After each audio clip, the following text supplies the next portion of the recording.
This year, the theme of the festival is sincerity, and today, 22nd February's theme is the power of Mahakali.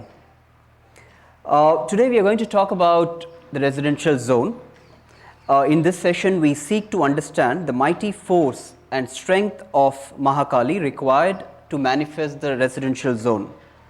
The development is primarily limited to residential community buildings, community meeting spaces, creches, and young age group educational needs, work studios, first aid centers, parks, playgrounds, landscape elements, eco-friendly parking areas, kiosks, and convenience stores, with the additional possibility of small handicraft atelier. So we have Sindhuja from ATDC, and we have Neelkant, we have Manu, and we have Anton. I would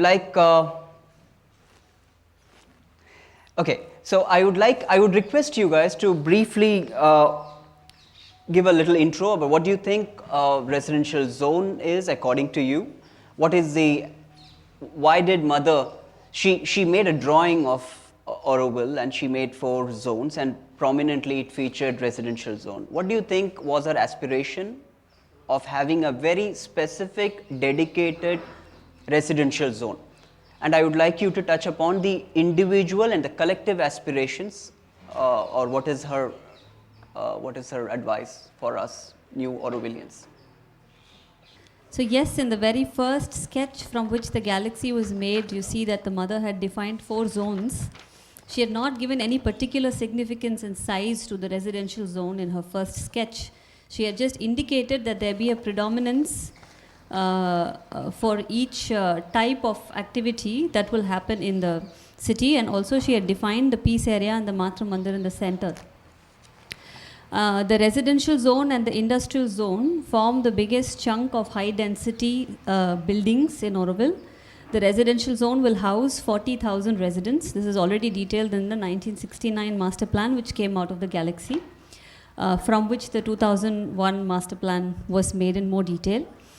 And the residential zone is not supposed to only be residences. As you already read out, there will be social infrastructure and there will be spaces that support collective life.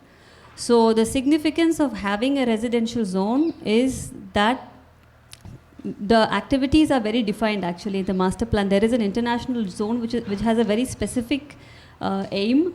There is a cultural zone which has a specific aim, and there is an industrial zone which has a specific economic aim for Auroville, and the residential zone houses the majority of residents, 40,000 of them.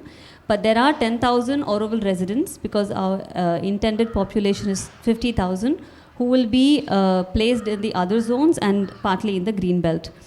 Now the residential zone will also include the area on the other side of the crown. We often see that the residential zone is only on the outer side of the crown. This is not the case because the crown includes a service belt and service buildings which will provide the biggest chunk of social infrastructure required for the residential zone. And of course, part of the infrastructure will be in the residential zone itself. So this is actually the work that is going on right now to detail this in the detailed development plans. How much of this can be accommodated in the space on the other side of the crown, and how much of it in the sectors themselves. Now this is also very significant to understand what this will do to the crown, which has been a point of debate for the last 2 years at least, if not much more. The crown is not a road that divides the inner city from the outer city. Actually, it's the element that connects the inner city with the outer city. So if you look at the social infrastructure placed on the other side of the crown, as architects, we have to ask the question, how does this interconnectedness work? How can you cross this space called the crown to access the infrastructure that is provided on the other side for the residents who are living in the sectors? Okay. So all of these things are being addressed right now. I will stop here and pass on the mic to Neil. Yes.